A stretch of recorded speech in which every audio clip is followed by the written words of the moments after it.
To remove the front control panel crew, first remove the blade server from the chassis and remove the top cover.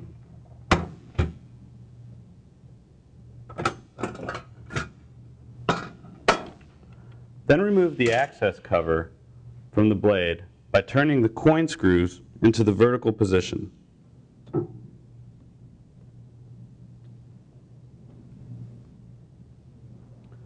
You can do this with either your fingernails, a flathead screwdriver, or a coin, and lift the panel up from the system to remove it.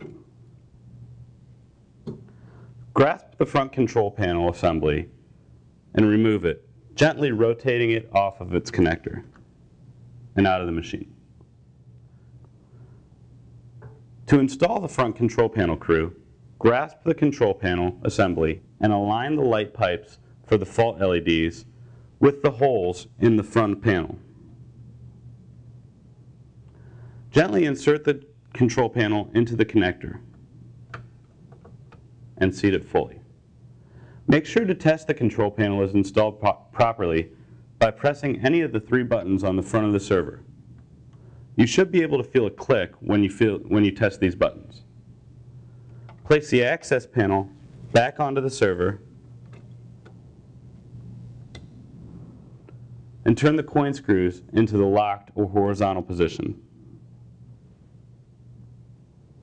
Replace the top cover and install the blade back into the BladeCenter chassis.